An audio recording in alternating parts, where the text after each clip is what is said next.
Hello everyone, welcome to these self-knowledge lectures. Today we have the topic number 25 of the phase A of the self-knowledge course, and we have this very important topic, and I say it is very important because, well, when we have all those spiritual concerns, when we want to start like finding answers to all those questions that we have inside of us, and that we don't find any true answers for them. When we start feeling like that inner impulse to seek for the union with what is divine, to what is superior to us, we then find that there are lots of knowledges, of theories, of religions, of dogmas, etc. So, for that reason, we have this lecture, which is the Exotericism, Pseudo-Esotericism, and Esotericism. So, the objective of this lecture is that we learn to distinguish. So, it will help us to distinguish a pseudo-esoteric school from a esoteric school. It will help us understand what is the difference between a real inner knowledge and a false one, and also to distinguish from the external knowledge, because maybe we can mix them, we can get to think that one thing is the other, and today we are going to learn to differentiate these three. And also this lecture will help us understand what is our current position in the knowledge, and when is that the true experience of the esoteric work begins. So I invite you to see this whole lecture, and that if you have any question, you can leave your questions there in the chat, and I will be solving there any question that you have. Okay, so let's start today's lecture by explaining the first of these three, which is the exotericism. Okay, and what is it? Actually, this is external knowledge. It is that knowledge that we receive, since we were children, from our parents, from our relatives, through the social media, but at the universities, in many books on the internet, and in the different courses that we apply to in our lives. It is everything, all the knowledge that we receive in the external world. And well, how is it received? Well, the external knowledge is received through our personality. Remember that our personality is that facade that we have, and with which we express ourselves to the world. And our personality is marked by all the things that we like, all our interests. And we are always seeking to acquire knowledge according to our tastes and interests. For example, if we like about politics, we are going to seek to find and receive knowledge about that. If we like cars, we are going to seeking to receive knowledge about that. If we like fashion, we are all the time looking to receive knowledge about that. If we like, medicine, the same, right? And the same when we like, by personality, our personality likes the things related to the spirituality or the metaphysics, etc. And you can see that many of us came to this self-knowledge course because we liked, for example, the astral thing, the meditation, the spirituality, etc. But you see that it is very difficult, among so much knowledge that is currently shown everywhere, to obtain a pure knowledge, to obtain a knowledge that gives us clear and precise teachings and practices that allow us to advance and in our inner work, to find our inner knowledge. So among so much knowledge that there is today, it is really a privilege to find a pure knowledge, That is why it is said that out of 1,000 who seek me, only one finds me. Because not everyone manages to find pure knowledge, and they remain like entangled and lost in all kind of schools and knowledge that don't really lead them to that so long esoteric knowledge. And even because of karma, there are many people who don't have the right to receive the pure knowledge in this existence, and they don't find it. And if they get to find it, they get to see it, they just pass by. But it's important to know that when a person receives this knowledge that we are teaching here, he also receives it as an exoteric knowledge. Why? Because is our personality who is receiving this knowledge. The entire self-knowledge course is exoteric knowledge. The 50 phase A lectures and the 25 phase B lectures are exoteric knowledge. We receive it externally, and our personality receives it.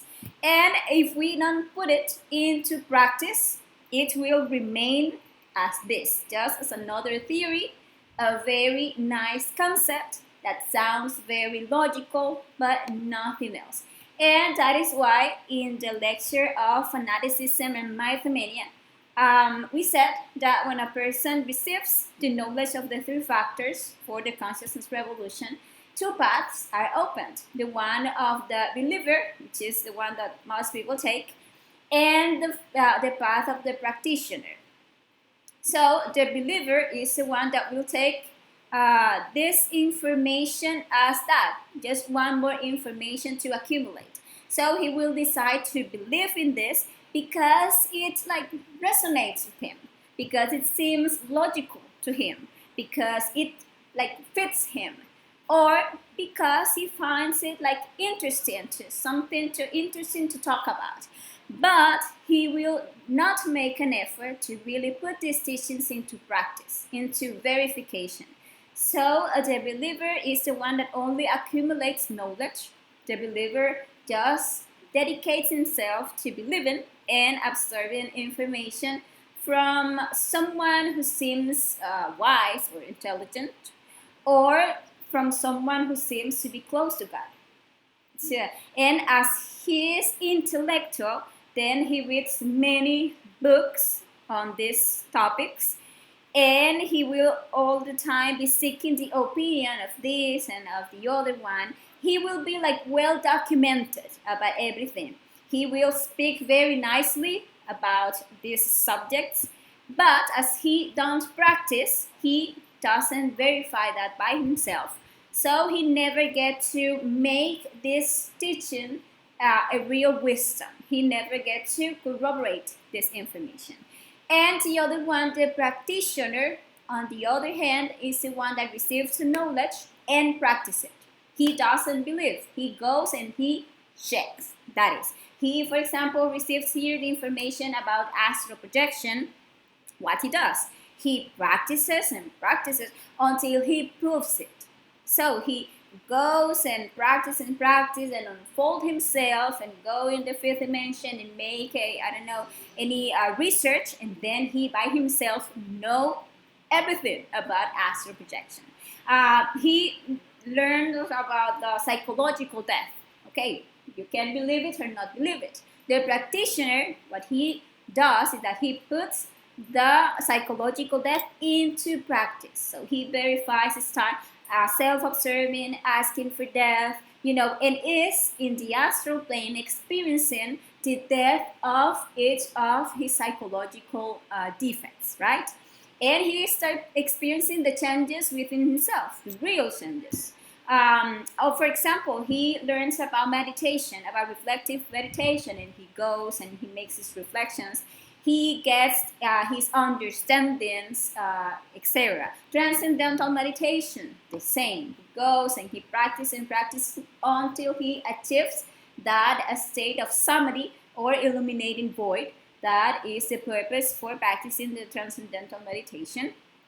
Or he listens about the sacrifice for humanity, and that you can receive from sacrificing for others, from teaching this knowledge to others or sharing this knowledge with others, that you can receive strength for your inner work, dharma, that you can, with that dharma, negotiate your karmas. And well, he doesn't just believes about it. No, he goes and he make what he churn the knowledge. He learn the lectures. He start teaching, and he starts proving that in his own life. And the same with the spiritual birth. He goes, he practices it, the sexual magic with his couple. If he doesn't have a couple, he finds a couple. He achieves chastity. He ignites the sacred fire. He receives internally his silver sword. So he starts condensing his energy in his spine, and he starts, performing his initiation of major mysteries. So that is a practitioner. And only the practitioner is the one that advances to the next step. And the next step is the mesoteric stage, which is the means to reach the esotericism, to reach the inner knowledge. So he starts, as he is practicing, he starts living that way, the mesoteric stage. It is said that out of 1,000 who finds the knowledge, only one follows me. Only one starts practicing and enters this mesoteric stage. That is the one that will lead the person to the real esotericism. Now, there is another one that is the pseudo-esotericism. And what is it? It is false or fake, because that is pseudo, inner knowledge. That is something that looks like, but is not. That is what is pseudo. So inner knowledge is, esotericism is inner knowledge. And, pseudo is something that looks like, but is not. So this false inner knowledge is then related to all the theories that exist in the world. Religions, sects, concepts, teachers, pastors, and all schools of a spiritual type in general that teaches that through them we can unite with the divinity, or that we can achieve liberation, or that they promise us the salvation of our soul just by following that person or that religion. There are lots of religions. Before there were only the 5 basic ones, the Christianity, the Hinduism, Buddhism, Islam, and Judaism. But now there are more than 5,000 religions, without counting the sects, and they all have something in common. They all claim to have the truth. They all claim that are the only one that will lead you to salvation. That is the only place that if you believe in, they will save you. And that if you go to another, then you're going to find out that they say the exact same thing, and that the other one is the fake one. And what happens when we start researching these schools internally, because when we are attending to some school, to any kind of knowledge, we have the duty to go to the astral plane and ask our inner being to show us what is behind that, what is actually the reality of that school, church, group, course, whatever that we are attending to. And when you do so, you find out the reality. And well, what happens that among so many unverified theories, the person just enters into like a state of confusion. That is why many people follow the religion of their parents or of those that are close to him, so as not to get complicated with the numbers of religions and theories that exist, and just they settle to believe that through belief will reach the salvation. And you can see all this actually great amount of this, and rare is the one who among all those contradictory ideas truly manages to find the secret path. You can see that these groups, etc., they always fight to see which one has more souls, which attracts more souls, and that just ends up becoming like a merchandise of souls. That is actually what it is. But the reason of this is that we as humanity are like mired in two poles, the materialism and the psychism.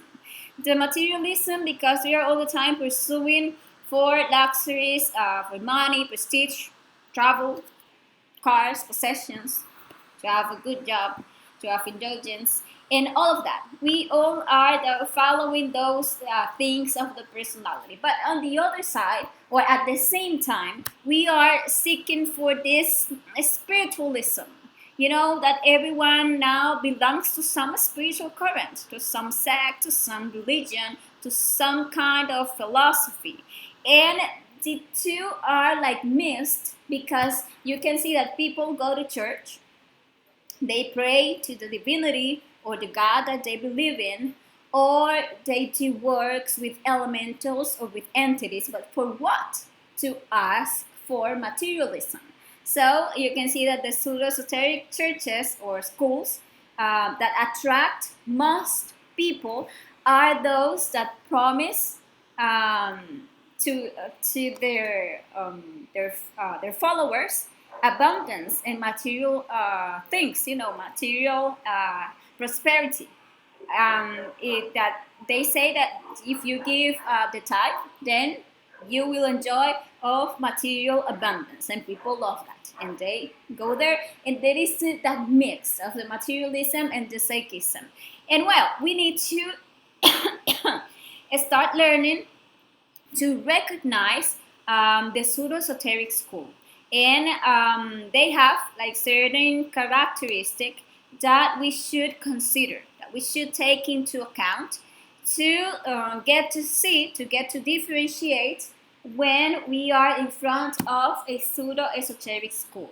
If I'm going to give you like a list of details that define a pseudo-esoteric school, and if you manage to find at least one of those, you can start like say like, okay, it may be, and you can go to and corroborate in the astral plane, asking your inner being, right? So, details. They charge for knowledge, directly or indirectly.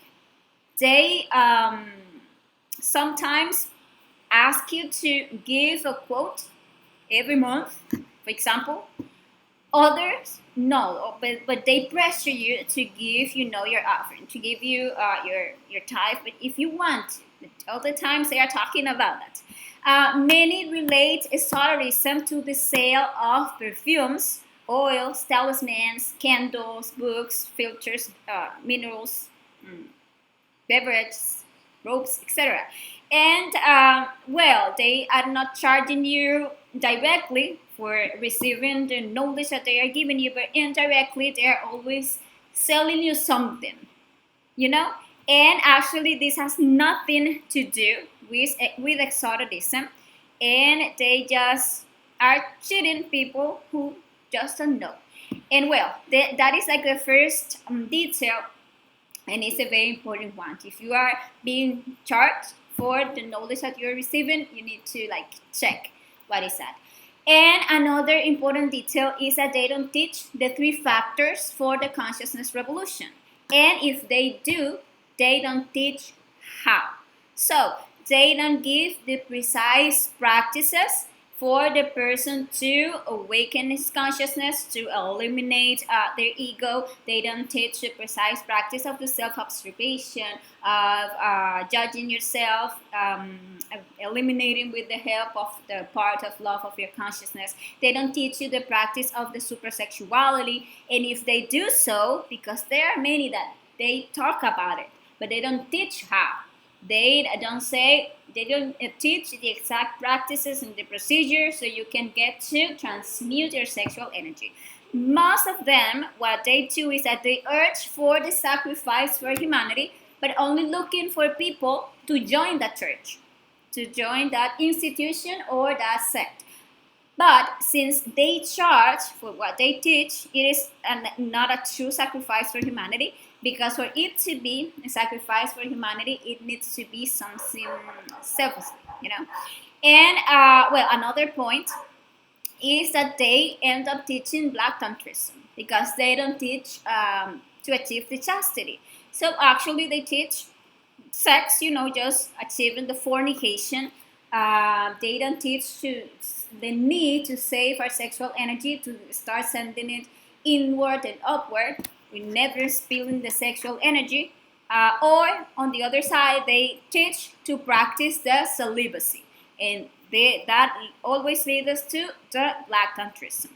And other details are that they don't teach to truly die. As I was saying, they don't give you they don't teach the importance of eliminating our ego, of understanding every one of our ways of being that keep us in the state of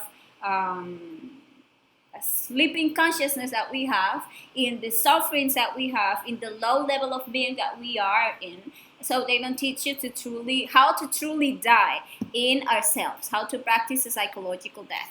They don't teach how to pay for karmas. So they don't teach that karma must be paid full at one's existence, how to do so, or that the karma can be negotiated. Either they teach how to negotiate the karma.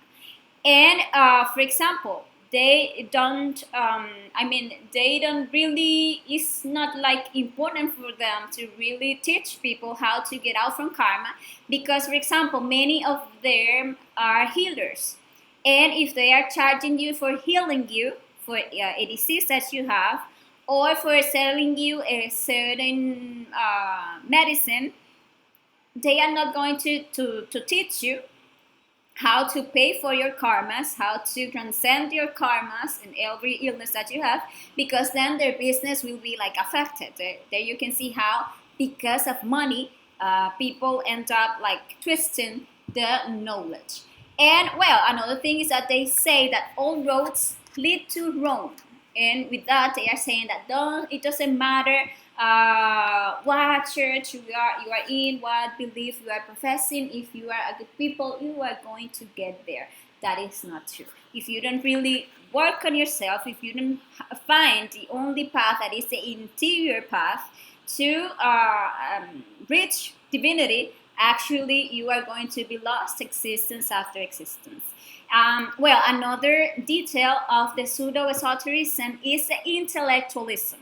You see that intellectualism is a tendency to like excessively nourish yourself intellectually with everything that comes, you just, as you can see here. And these schools suggest or state that the esoteric knowledge can be learned in books, and it is not like that. They have these confusing teachings of an ineffable appearance, something that you see, you listen to that people is, wow, that is something like superior.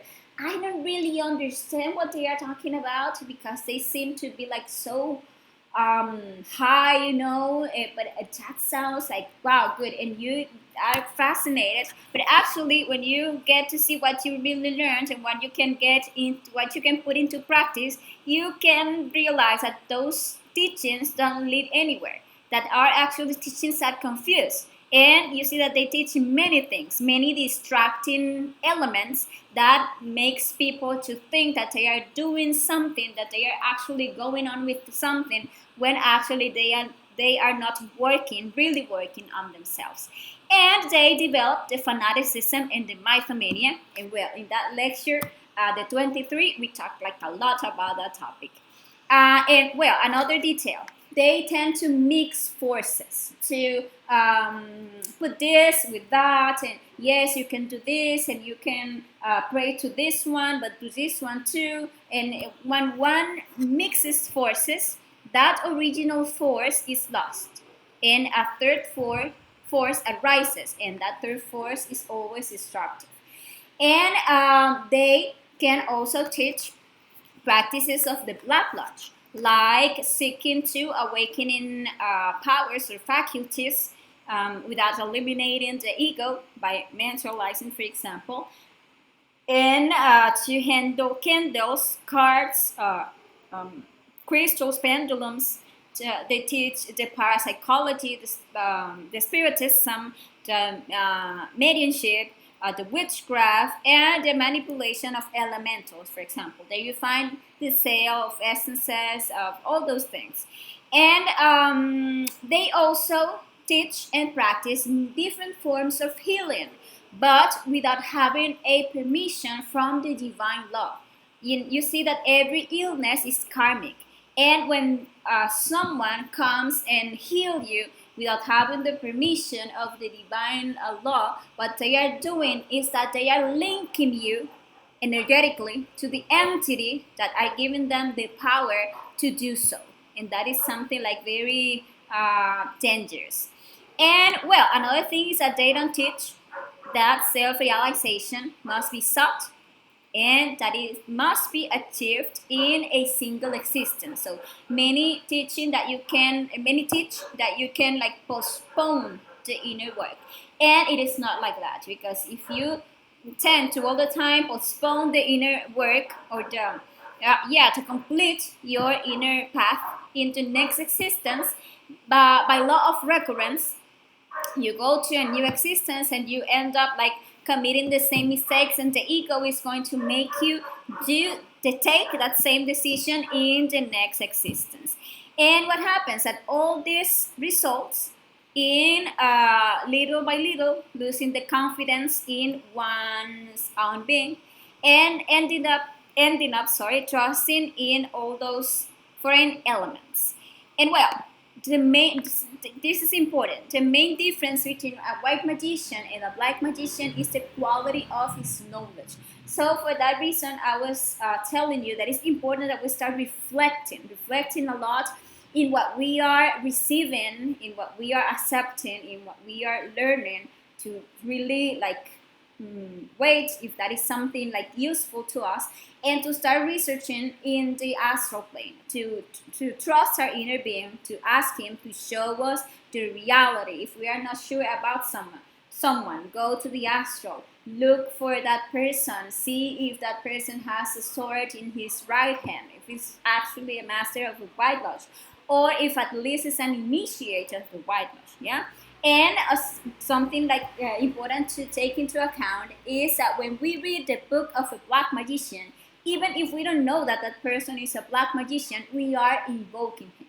So for that reason, if you are tempted to continue like searching for some teachings of any author or master or whatever, ask first your inner being to show you if that is something good to, if that is available information for you, if it is actually good that you spend your time like reading and accepting information from that person. I'm not telling you here, no, you cannot read books or you cannot go there. No, here we are just like trying to encourage you to reflect, to research, and not to be cheated anymore.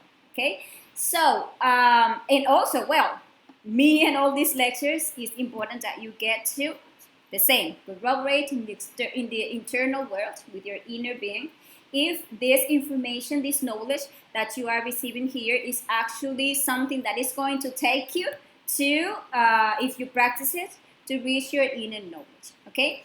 And well, now let's see what is the esotericism. Esotericism is self-knowledge. It is inner knowledge. Also, it is known as hidden knowledge or occult knowledge. Okay, so this is the knowledge of our inner being that is there beneath of all those layers of egoic conditioning.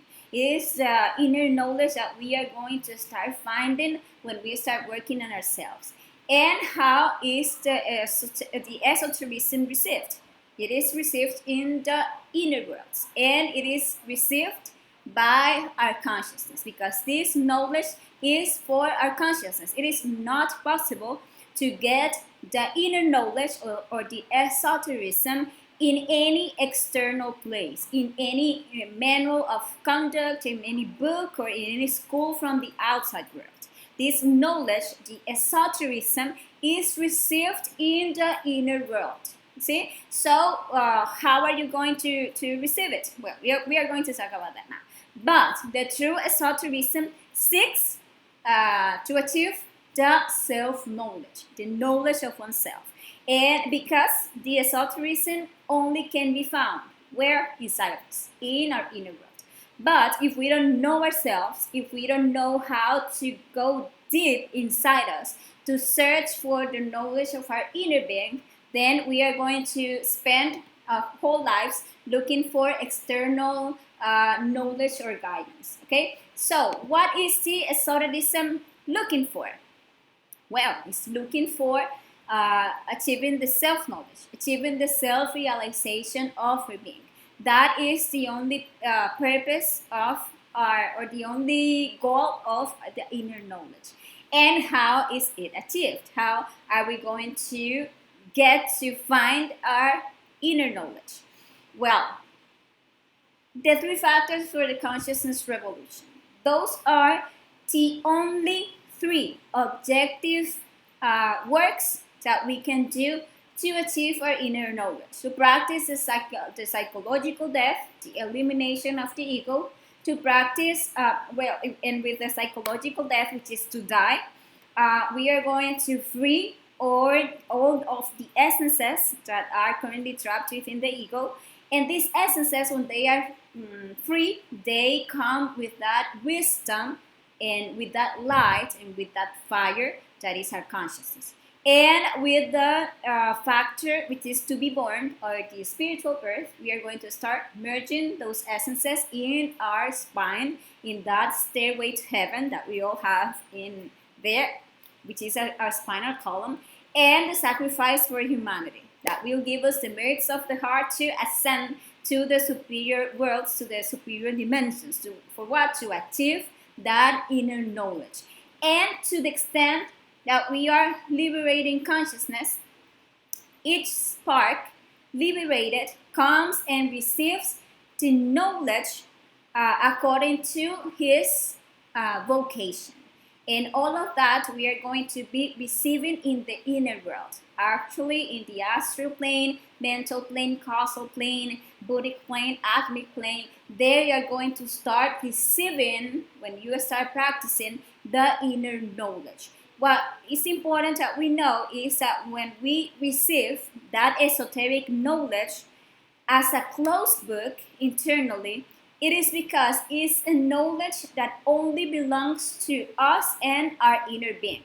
We must never share with anyone, because there are things that we are going to receive internally that are very, very private.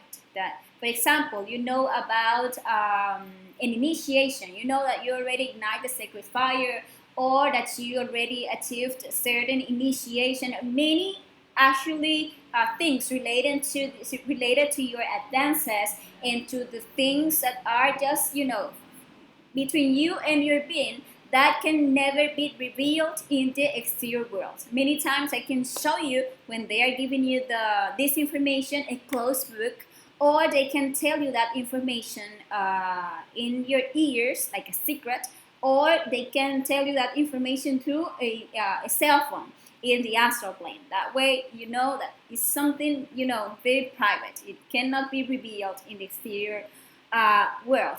That is why we need to learn how to silence. It's important. But if we receive any information and we receive it in an open book, is because this information can be delivered to our students.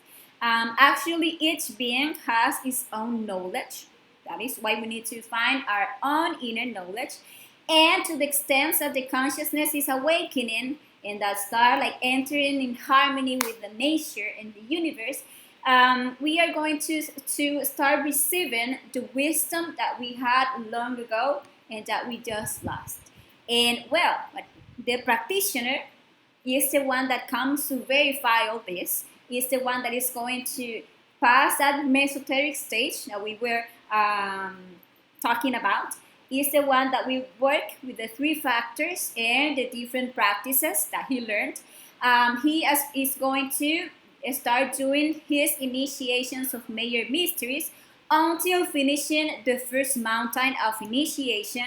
And when he starts the second mountain, there he becomes like a hope for the esoteric knowledge there at that point. And when he goes through the process of resurrection, then he enters the esoteric school of his ray as an adept. And by integrating in the third mountain, like these three forces into one, which is the one of the Son, of the Father, and of the Holy Spirit, and he fused himself with his inner Father, with his inner being, then at that point, he becomes a true esotericist at that point. So at that moment, the person reaches the first tier of the universal wisdom. We need to know this, because actually it's a common mistake that most of the students, of us students, make the mistakes of feeling esoteric. It's feeling like esoteric or esotericist. Well, that is a hard word for me. But when they are just beginning to attend these lectures, or to feeling initiates without having started practicing the suprasense yet, or to feeling holy in a dance without having eliminated even the first psychological defect, or start feeling like a practitioner. Yes, I am a practitioner, but without even starting to practice.